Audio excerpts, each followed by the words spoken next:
Hello, everybody, and welcome to the third episode of Therapy Toolkit.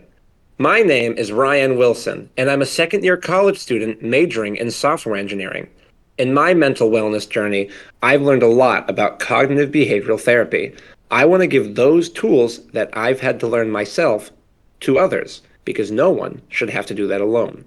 There is support. And my name is Melissa Recor. I am a trauma-focused cognitive behavioral therapist. I've worked in multiple mental health placements over the past 10 years, and our goal is to bring mental health education to as many people as possible. Today's episode is constructs. Construct. Woo! Constructs are really important. Constructs are the basis of understanding our brains and why we think what we think of how we see and understand the world. So when we are talking about constructs, I have to just give a head nod to Piaget because Piaget is the psychologist that really worked on understanding the idea of constructs. Constructs is this process in which we understand and see the world around us, right? So it actually is a collage of the behaviors, the emotions, and the mental process in which we experience and we categorize in order to understand the world around us. So constructs is really important because there's a lot of things that you think about the world around you or yourself that you're not even aware is impacting your decisions and the way that you engage with other people. So let's break this down a little bit more because it can be a little bit intimidating. I want us to think about our brain as a filing cabinet, right? Okay, filing cabinet. You and I have huge filing cabinets in our brains. And then I want us to think about each filing cabinet being able to open. We pull out a file, and that file is a specific thing. And in that thing is how we see and understand it. So let's break it down and let's think about the cat, the dog, and the horse. Okay? Ryan, when you were little and you came across a four-legged animal with fur and a tail, and someone said, "Oh, Ryan, that's a cat," right? Your filing cabinet opened up on four-legged furry animals with a tail, and you had this new experience, and that experience was now defined as a cat. And now you know what cats are. Now you have an understanding of cats, right? Four-legged, furry, tail. That's a cat. Right? It's a simple construct. It's your first construct, so there's only that one experience in that file. But this is the beginning of how you see and understand four-legged animals that have fur and a tail, right? Now you go to Uncle Bob's house for a party, and there's this animal running around, and it has fur, and it has four legs, and it has a tail. So what do you know it to be, Ryan? It's a cat. It's a cat, right? Except it's not a cat. So Oh everybody my God. giggles and they go, "Oh, Ryan, that's not a cat, honey. That's a dog." Oh, okay, you've got a new experience, right? So now you open up this filing cabinet and you put in if it's big, it's a dog. If it's small, it's a cat, right? I want us to think about this cycle getting repeated hundreds and hundreds of times, right? And each time you have an experience, let's say it's a goat, it's a sheep, it's a horse, right? Each experience that you have gives new information to that file, and you now understand four-legged animals in this much more sophisticated way. And it was Piaget that gave us this process, and this is called assimilation and accommodation, which means that when we have a new experience, opening up that filing cabinet is assimilation. We're saying, okay, what do I know already, right? And then accommodation is changing that filing cabinet with the new information that we added to it. And this is how we develop everything we see and understand about the world and ourselves. And we'll touch more on assimilation and accommodation later. We definitely will. We definitely will. But does it make sense when I say construct now, when we think about that language development of the cat, the dog, and the horse, how constructs develop? We are designed as humans to have purpose and meaning looked into everything that we do every day. We are very curious creatures. We are constantly trying to evolve in those ways. constructs are theoretical in nature for us. And what I mean by that is they are not just a result of direct observation, but they're also a result of the information that we are given by others, right? So information doesn't only have to be something that you see directly yourself. You can actually have information that changes the way you see and understand the world by other people sharing information with you. So this is a really important part about constructs, which means that we can actually teach each other to see things in healthy ways or negative ways based off of the information that we share with other people. As we go, we gain more ways to see different things because, of course, it's not just the dog is bigger, right? But the dog has a different bone structure, just looks completely different. But you don't know that at the time. Exactly, exactly. So it becomes more and more sophisticated the more you expose yourself to it. And it develops for us this sense of this like code that we see and understand the world around us. So it gives us our rule book of what to expect in other people or other social situations. And it leads us to help our minds explain behaviors, but also predict behaviors. Another useful aspect of constructs is how they are multidimensional. Many constructs are multidimensional, which means just that they consist of various related facets or subconstructs. For example, intelligence can be broken down into components like verbal, mathematical, spatial, emotional abilities, right? If you only see intelligence as a math skill and then math is difficult for you, then you're going to think you're stupid, right? It's important to acknowledge that if you believe that math skill is the main facet of intelligence, it's likely derived from your environment, which is a cultural context, which takes us to the next aspect of constructs, which is context and culture. Psychological constructs can be influenced by cultural and social contexts all the time.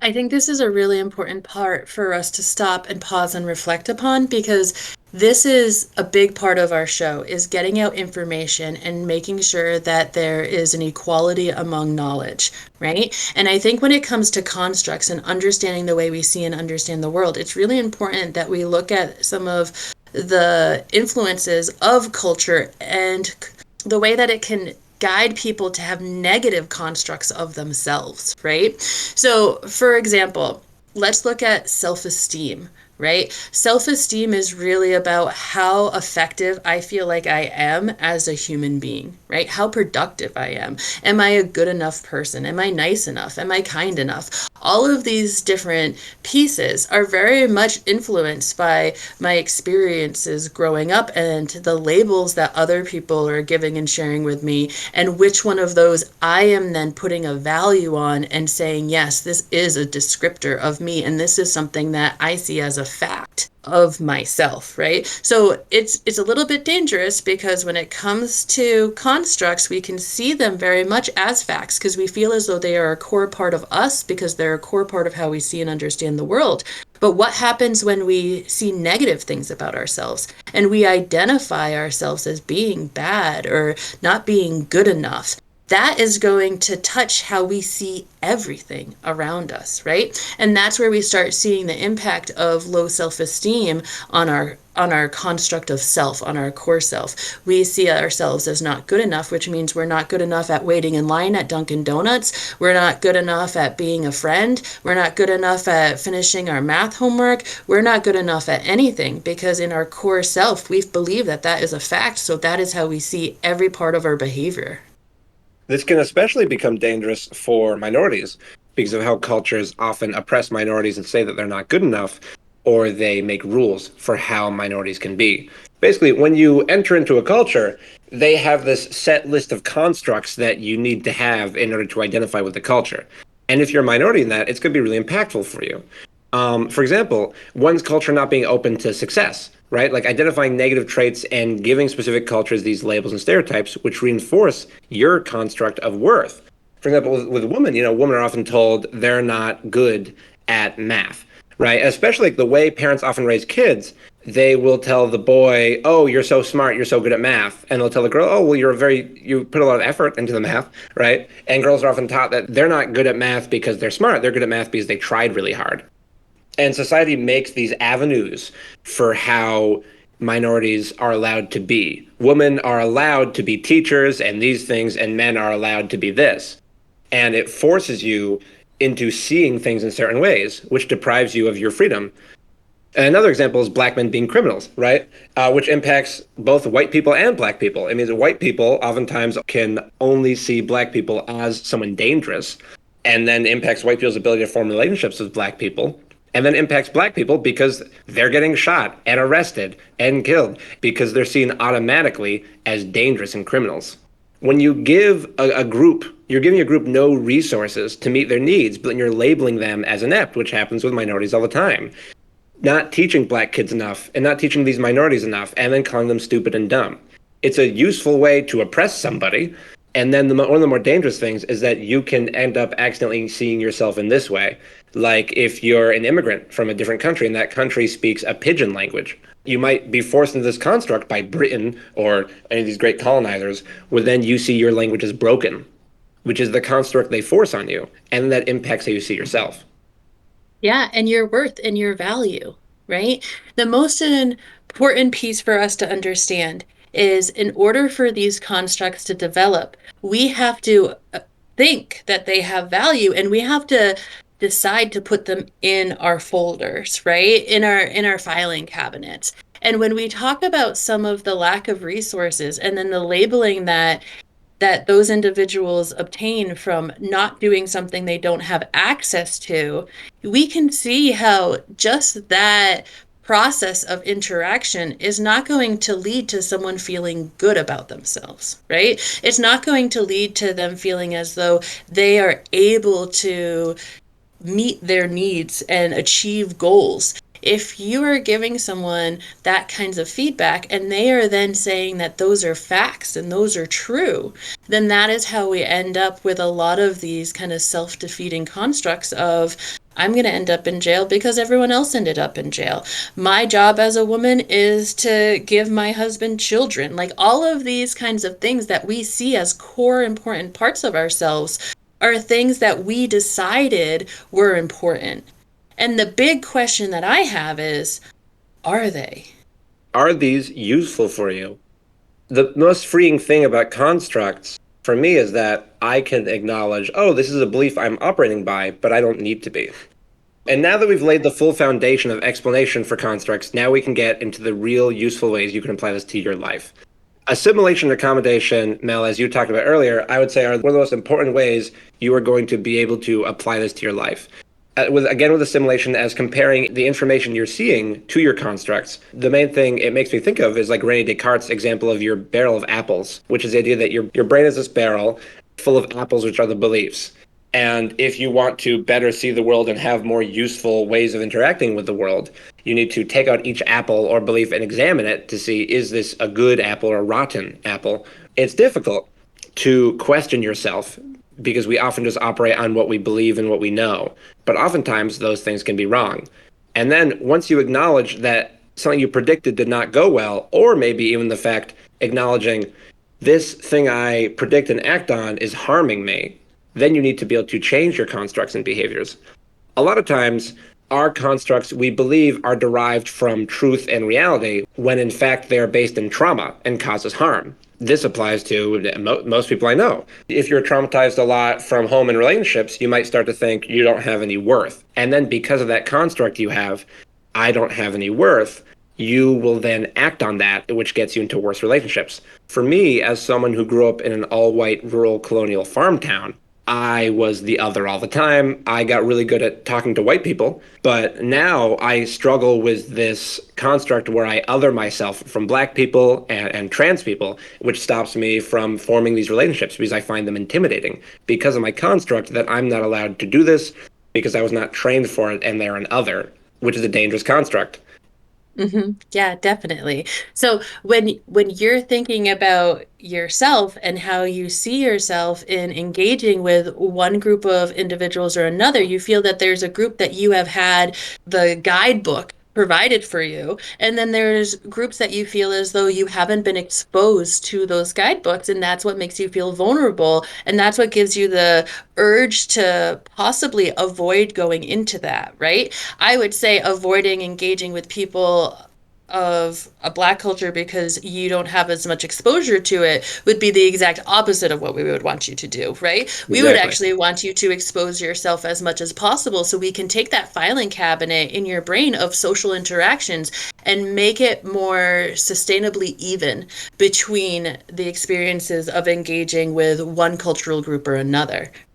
The issue is that you have had all of your life up until now that you have been kind of forced exposed to one group. And now you have to find a way to be able to evolve from there to have these additional experiences. And I'm glad in college that allows you some of that. But for many people, they definitely see that as them at their core.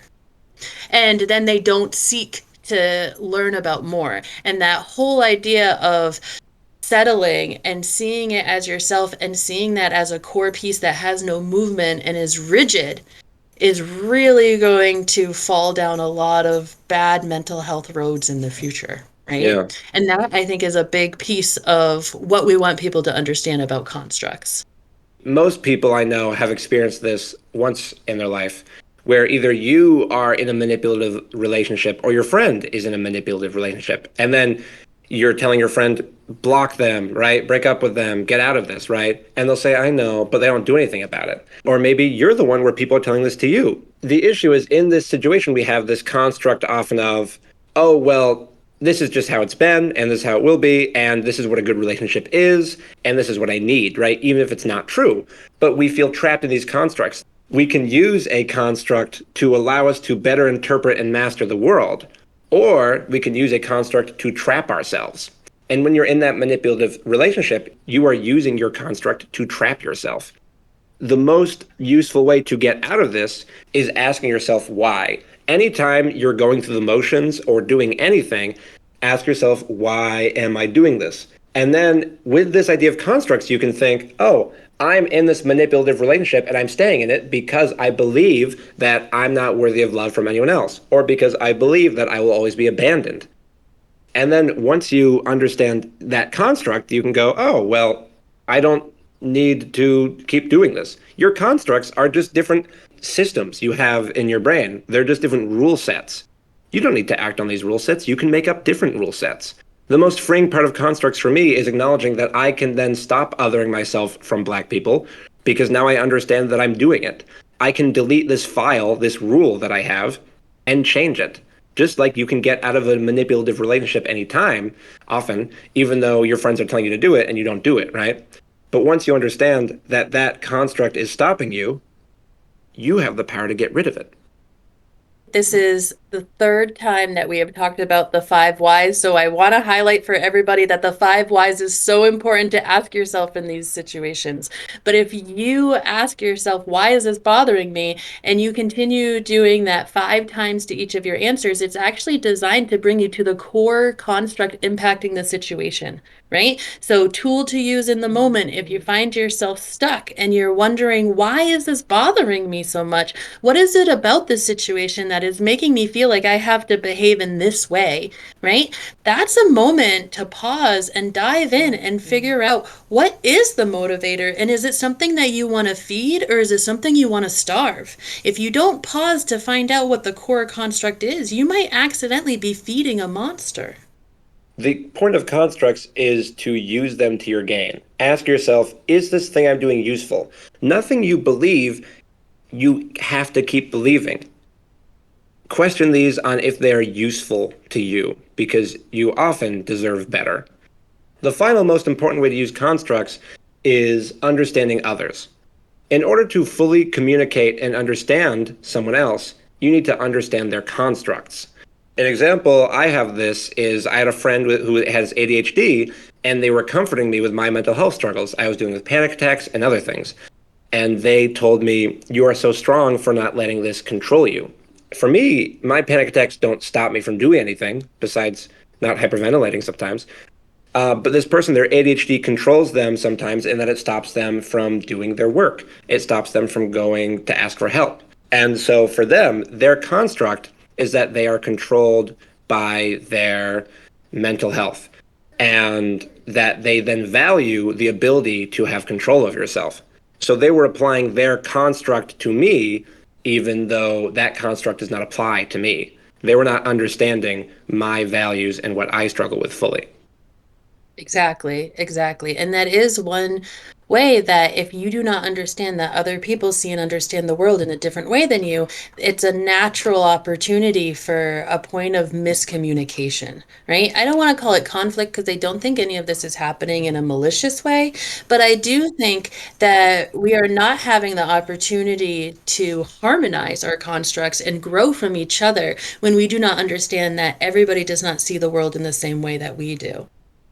I think in this example, your friend was giving you the words of support that they want and how they see Exactly. and understand support, when in reality, what you're looking for support with isn't something different because you do not value being able to have control of your physiological body during crisis in the way that they do. So for you, it had a different meaning. And I'm sure, although it's nice to be comforted by others, you might not have felt as though you were truly heard and understood because your core construct wasn't actually addressed in that interaction. Their core construct was. So it's something that we have to be aware of because if we don't know someone else feels differently and we respond the way we want to be responded to, we're not actually going to fully be able to open up.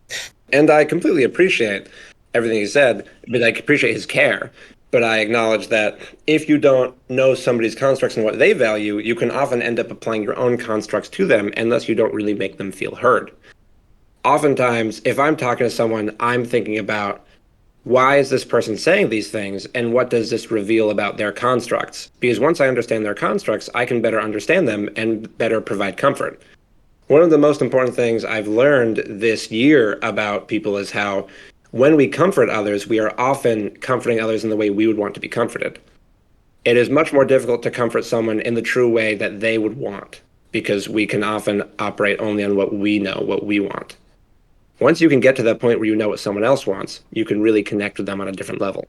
Yeah, and this is a form of assimilation and accommodation for social intelligence, right? And really, a big part of this is helping people understand that these episodes are all about tools and techniques that you can use to be successful in engaging with other people, right? Understanding what the core motivator is behind somebody's behavior will really prepare you to know how to respond to it to get your needs met. And that is a big part of understanding that we have constructs and they have constructs. That is the key piece to take away from this. Noting how constructs relate to our previous episodes, a construct about how I will always other myself and I won't be able to interact with this group of people is jumping to conclusions. And you can use constructs to acknowledge that you are jumping to conclusions and then do what would you do once you realize you're jumping to conclusions, which would be self-compassion. Oh, I'm afraid of being rejected, right? This also applies to negative self-talk. Examine your construct of, oh, I am not worthy, and then apply self-compassion with awareness, normalizing, kindness, and alleviating to get yourself out of that negative self-talk issue. Yeah. Constructs are a way to acknowledge how we see the world and what we're doing. They might not all be useful. And we're changing our constructs also on a chemical level in our brain when we are addressing these distortions, right? Like mental filtering, only seeing the negative in the situation, that tunnel vision, right?